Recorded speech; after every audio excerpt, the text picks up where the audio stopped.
የተወደዳችሁና የተከበራችሁ የኢትዮ ኒውስ ቤተሰቦች እንደምን አላችሁ? ሰላምታችን በያላችሁበት ይድረስ። እነሆ አዳዲስና ወቅታዊ መረጃዎችን አዘጋጅተን ወደ እናንተ ማድረስ ጀምረናል።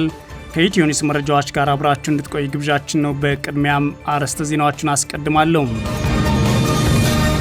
የብልጽግና አገዛዝ ጠቅላይ ሚኒስትር አብይ አህመድ አማራ ክልል ባለፈው 30 ዓመት የአሁኑን ጊዜ ያህል ራሱን በራሱ አስተዳድሮ አያውቅም አሉ። አብይ አህመድ በዛሬው ዕለት ባህር ዳር ተገኝተው አቶ አረጋ ከበደን ሲያሞካሹ ተደምጠዋል። በሌላ በኩል በክልሉ የተለያዩ አካባቢዎች በአገዛዝ ጦርና ፋኖ ኃይሎች መካከል የሚደረገው ውጊያ ዛሬም ከፍተኛ ሰብአዊና ቁሳዊ ጉዳት እያደረሰ መቀጠሉ ተሰምቷል። በዝርዝር የምናየው ቀዳሚ ጉዳይ ነው። የኤርትራ መንግስት የሚባል በሚቀጥለው ጊዜ አይኖርም አለ የብልጽግና አገዛዝ። የአገዛዙ የጦር ጀነራልና አምባሳደር ባጫ ደበሌ አስመራና ካርቱም የጦር ግንባር ይሆናሉ ማለት ተናግረዋል። ባጫ ደበሌ እነ ዘመነ ካሴ 4 ኪሎ አይመጡም፣ ከፈለጉ ግን ገንዘብ ይሰጣቸዋል ማለታቸው ማነጋጋሪው ነው ቀጥሏል። በዝርዝር የምናየው ሌላኛው ጉዳይ ነው። አገዛዙ የአዲስ ስታንዳርድ ዋና አዘጋጅን አስሮ መልቀቁንና የድርጅቱን ንብረቶች በጸጥታ ኃይሉ መውሰዳቸው ተሰማ። የአዲስ ስታንዳርድ የበይነ መረብ መገናኛ ብዙሃን ዋና አዘጋጅ ዮናስ ከድር ባለፈው ቅዳሜ በጸጥታ አባላት ተይዞ ከአንድ ቀን በኋላ ሲለቀቅ ድርጅቱ ሙሉ በሙሉ ንብረቱ ሲወሰድበት የቀሩትም እንዲሰባበሩ ተደርጓል። ቢሮውም እንዲዘጋ ተደርጓል የተባለው በዝርዝር እናየዋለን። 21 የአሜሪካ ሴናተሮች የተባበሩት አረብ ኤሚሬትስ ለፈጥኖ ደራሽ ኃይሉ የሚያደርጉትን የጦር መሳሪያ ድጋፍ እንዲያቆሙ ማርኮ ሩቢዮን ጠየቁ። ሴናተሮች የተባበሩት አረብ ኤሚሬት ከጦር መሳሪያ አቅርቦት መረቦች ጋር የተያያዙ በርካታ ምርመራዎች የጠቀሱ ሲሆን የኮሎምቢያ ቅጥረኛ ተዋጊዎች ወደ ሱዳን ከመሰማራታቸው በፊት በዩናይትድ አረብ ኤሚሬት ተቋም ውስጥ ስልጠና እንደሚወስዱ የሚገልጹ ሪፖርቶች እንዲሁም ከሱዳኑ ፈጥኖ ደራሽ ኃይል መሪዎች ጋር የተያያዙ የፋይናንስ ንብረቶች ላይ የተደረጉ ምርመራዎችን ጭምር አቅርቧል ተብሏል። ዝርዝሩን ትሰሙታላችሁ። በፑንትላንድና ፌዴራል መንግስት መካከል በተካሄደው ውጊያ የፑንትላንድ ኃይሎች የፌዴራል መንግስቱን የጦር ካምፕ መቆጣጠራቸውን ይፋ አድርገዋል። የተወደዳችሁና የተከበራችሁ የኢትዮ ኒውስ ቤተሰቦች አብራችሁን ቆዩ። ወደ ዝርዝሩ አልፋለሁ። የብልጽግና አገዛዝ ጠቅላይ ሚኒስትር አብይ አህመድ አማራ ክልል ባለፈው 30 ዓመት የአሁኑን ጊዜ ያክል ራሱን በራሱ አስተዳድሮ አያውቅም ሲሉ በሌላ በኩል ደግሞ አረጋ ከበደን ሲያሞካሹ ተሰምተዋል። ይህም በሚናገሩበት በዛሬው ዕለትም በክልል የተለያዩ አካባቢዎች በአገዛዝ ጦርና ፋኖ ኃይሎች መካከል የሚደረገው ውጊያ ከፍተኛ ሰብአዊና ቁሳዊ ጉዳት እያደረሰ መቀጠሉ ተሰምቷል። በዛሬው ዕለት ሐምሌ 30 2018 ዓ.ም የአገዛዙ ጠቅላይ ሚኒስትር አብይ አህመድ አሊ ባህር ዳር ከተማ በመገኘት ራሳቸውን ሰላም ፈላጊ ሌሎች ደግሞ ጸረ ሰላም በሚል የወነጀሉበት ንግግር አድርገዋል።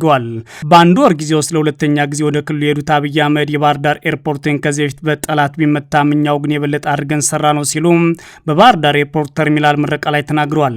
አብይ አህመድ ከቀናት በፊት በክልሉ ደብረ ማርቆስ ከተማ ተገኝተው ጎጃም አፄ ዮሐንስ ያደረሱባቸውን በደል አይረሱም በሚል ተንኳሽ ንግግር ማድረጋቸው የሚታወስ ሲሆን ዛሬ ደግሞ በባህር ዳር ከተማ ተገኝተው በሰሜኑ ጦርነት ወቅት ኤርፖርቱ ላይ የተፈጸመውን የሮኬት ጥቃት አንስተው ጠላት ያሉት ኃይል በስም ሳይጠቅሱ ጠላት ኤርፖርቱን ቢመታ እኛ የበለጠ አድርገን ሰራ ነው ሲሉ ተደምጠዋል።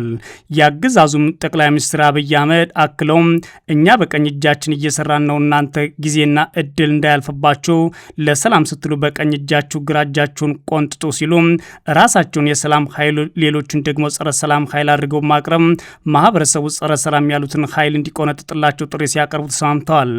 ወደ ስልጣን በመጡበት ሰሞን ሳጠፋ ቆንጥጡኝ ባይ የነበሩት አብይ አህመድ አሊ ዛሬ በክልሉ ለ3 ዓመታት ጦርነት ማውጃቸው እየታወቀ ሌሎች ጥፋተኛ አድርገው ተናግረዋል። የአገዛዙ ጠቅላይ ሚኒስትር አብይ አህመድ በዛሬው ንግግራቸው አማራ ክልል ባለፈው 30 ዓመት የአሁኑን ያህል በተሟላ መንገድ ራሱን በራሱ አስተዳድሮ አያውቅም የሚል ስላቅ አዘል ንግግር አድርገዋል። ክልሉ በኮማንድ ፖስት ተጠርንፎ በወታደራዊ አዛዦች የሚዘወር መሆኑ እየታወቀ ያለማንም ጣልቃ ገብነት ራሱን እያስተዳደረ ነው ሲሉ ተደምጠዋል። ከዚህ ቀደም አረጋ ከበደ ከአፄ ቴዎድሮስም ሆነ ከአፄ ምኒልክ ጊዜ የበለጠ ቁጥር ያለው አማራ እየመራ ነው የሚል ንግግር ያደረጉት አብይ አህመድ ዛሬ አረጋ ከበደን በንግግራቸው አሞካሽተዋል። መጨረሻው መራር እውነት ባለፉት 30 ዓመታት ቢያንስ በቅርበት ባህር ዳርን በማቅበት ዘመን እንደዚህ እንደ ዛሬው ዘመን የአማራ ክልልም ሆነ ባህር ዳር ራሱን በራሱ በተሟላ መንገድ የሚያስተዳድርበት ዘመን አልነበረም።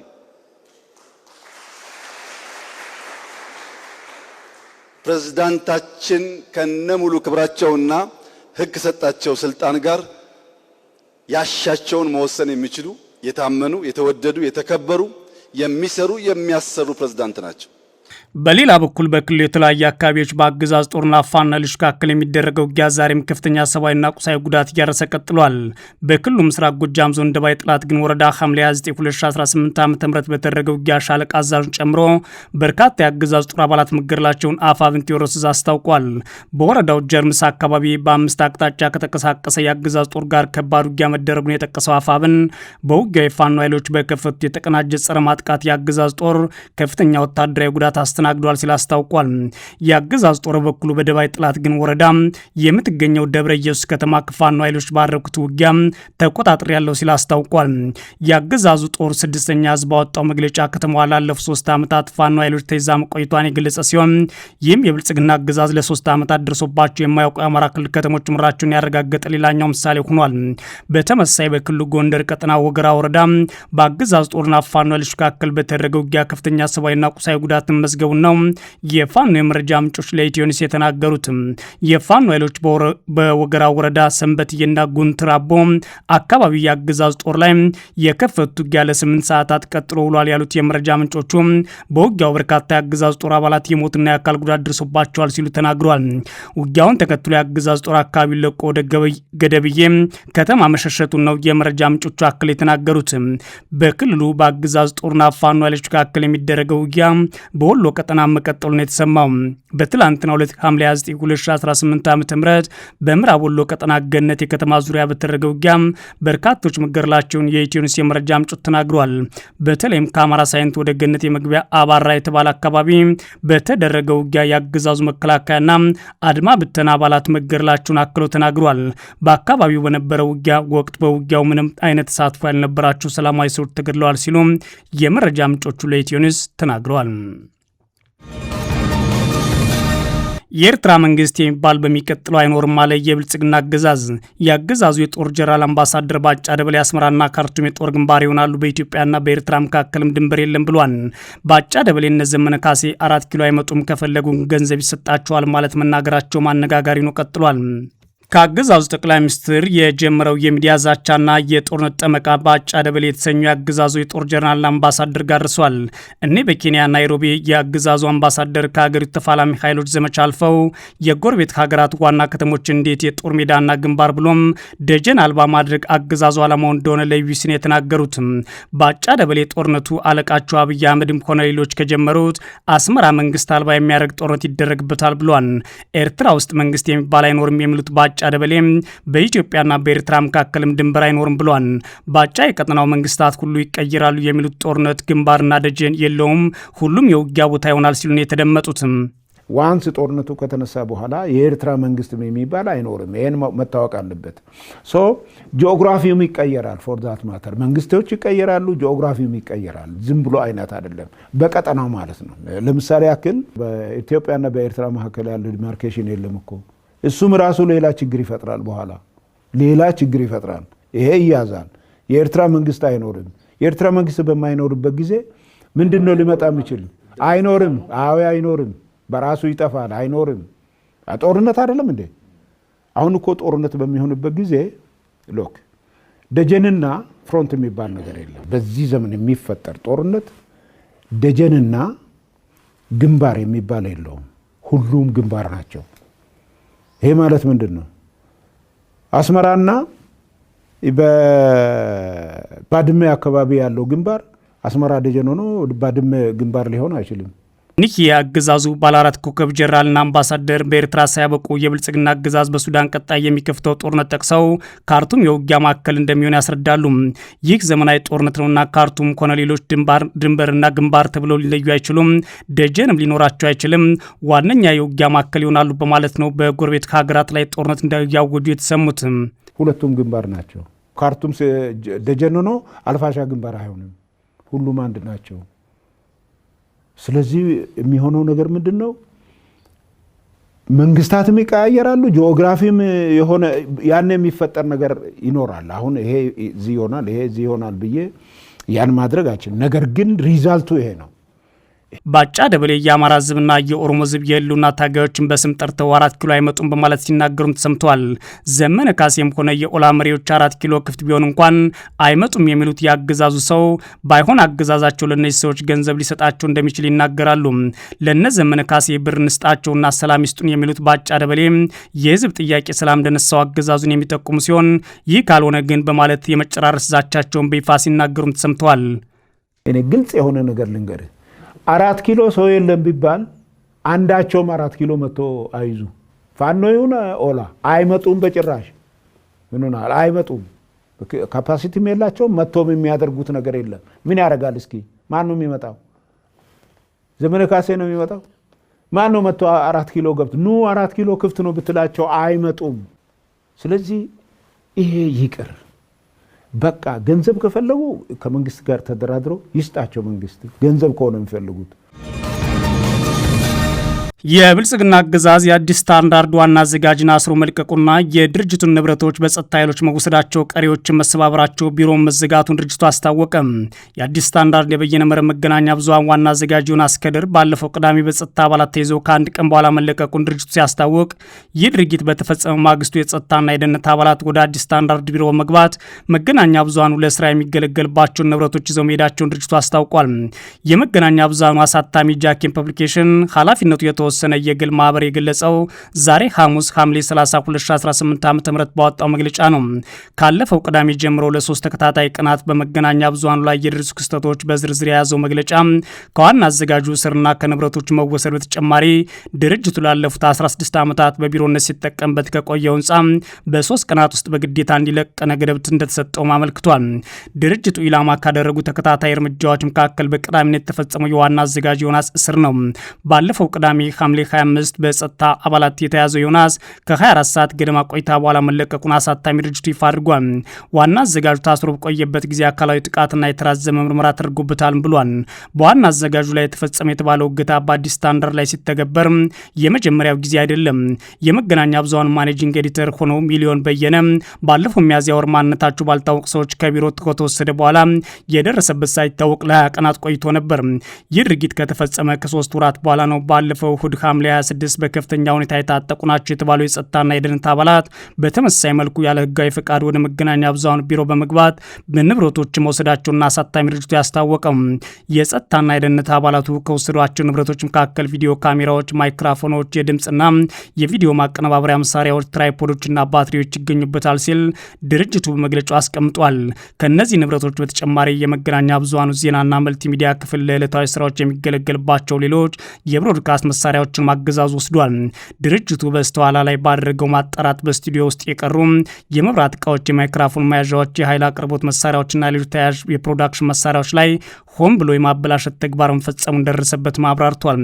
አገዛዙ ባለፉት ዓመታት በተለያዩ ሚዲያዎች ላይ ይህን ተግባር ሲፈጽም የቆየ ሲሆን አሁን ላይ አዲስ ስታንዳርድ ተረኛ ሆኗል።